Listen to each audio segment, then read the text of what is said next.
Terima kasih sudah klik video ini. Tapi jangan lupa guys, klik tombol subscribe, karena subscribe itu gratis. Dengan subscribe kamu support channel ini terus untuk upload hampir setiap hari. Ingat, subscribe itu gratis. Gak ada ruginya kamu klik tombol subscribe guys. Selamat menonton.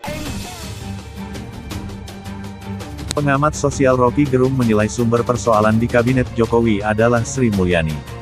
Sebagai Menteri Keuangan, dia dianggap tidak mampu memprediksikan jumlah kebutuhan anggaran. Upaya untuk mengendalikan supply and demand pun dianggap gagal.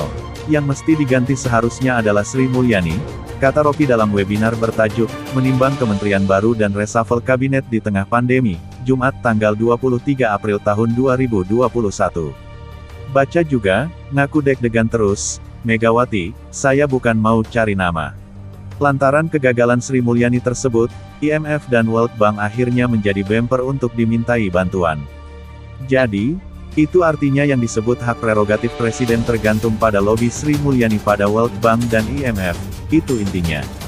Yang lain gak penting-penting amat, ujarnya. Baca juga, Rocky Gerung sebut gelar Dr. Habib Rizik sindir kampus yang hilang sikap kritisisme.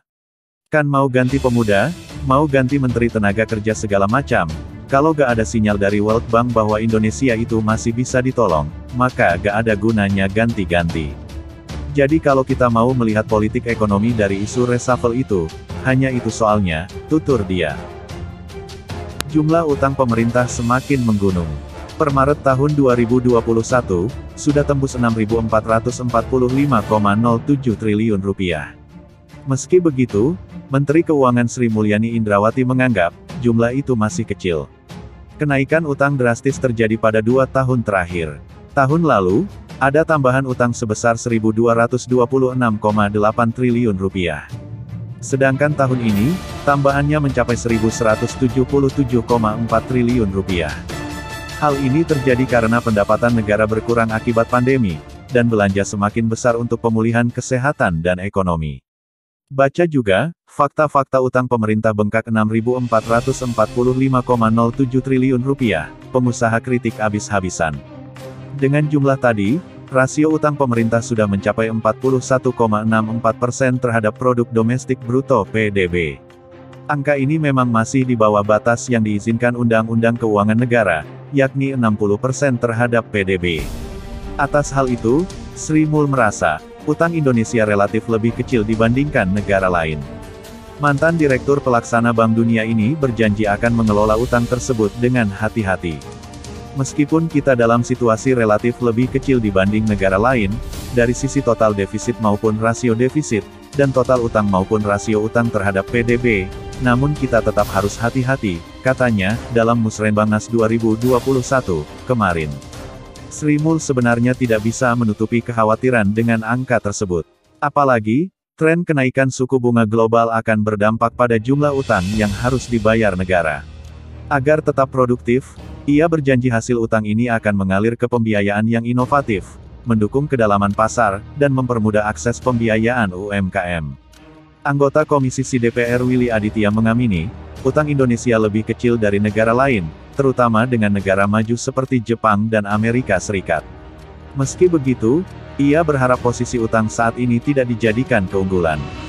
Sebab, fondasi ekonomi Indonesia berbeda jauh dengan Jepang atau Amerika. Sektor konsumsi yang menjadi andalan PDB kita harus diseimbangkan dengan sektor produksi yang terus menguat. Ini yang menjadi pekerjaan rumah bagi pemerintah, ulasnya saat dihubungi Rakyat Merdeka, tadi malam. Politisi muda Nasdem ini menekankan, utang memang digunakan untuk sektor produktif. Di saat kontribusi pajak tertekan, utang menjadi langkah yang rasional. Namun, perlu diingat, pemerintah juga perlu mendatangkan investasi untuk menyeimbangkan utang dengan tindakan ekonomi yang produktif. Anggota Komisi Si DPR Hendrawan Supratikno mengatakan, bila tolok ukurnya PDB, jumlah utang saat ini memang masih aman. Namun, hal ini tidak lantas dijadikan alasan terus berutang. Berbeda jika takarannya adalah ekspor, APBN, atau penerimaan pajak. Sebab itu, ia menganggap utang harus dikaitkan dengan penggunaan dan pengembaliannya. Politisi senior PDIP ini meminta agar utang ini dikelola secara hati-hati, transparan, dan produktif. Kapasitas pengembaliannya harus terjaga baik, tidak terjebak dalam perangkap gali lubang tutup lubang, atau berpotensi mengorbankan kedaulatan kita dalam menentukan nasib sendiri di masa depan, ucapnya, mengingatkan. Di dunia maya, warganet ikutan berkomentar. Kebanyakan mengkritik Sri Mul atas jumlah utang pemerintah yang terus menumpuk. Opini gue, Bu SMI ini adalah Menke paling gagal total sepanjang sejarah Indonesia merdeka. Ini opini gue, cuit @Jacob_Wolf. Ratu Ngutang, timpal @Hairulabrar 46. Akun @Zaki_ mengkritik dengan kalimat satire. Menteri Keuangan terbaik Asia Tenggara. Kalau nggak ngutang, naikin pajak, atau motong THR, gaji PNS. Pantes namanya, uang kita, bukan uang rakyat, tulisnya.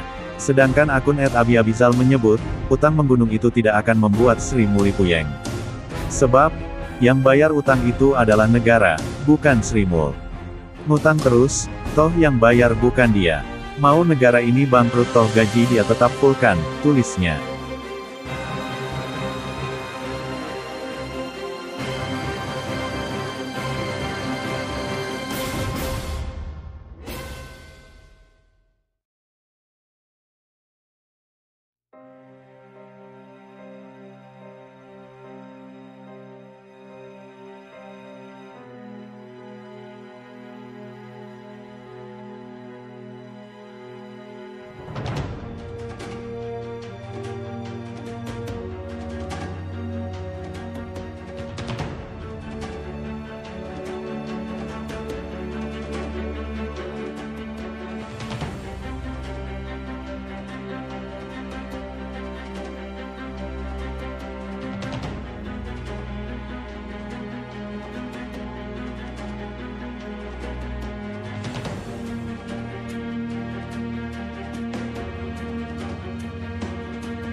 Bruto.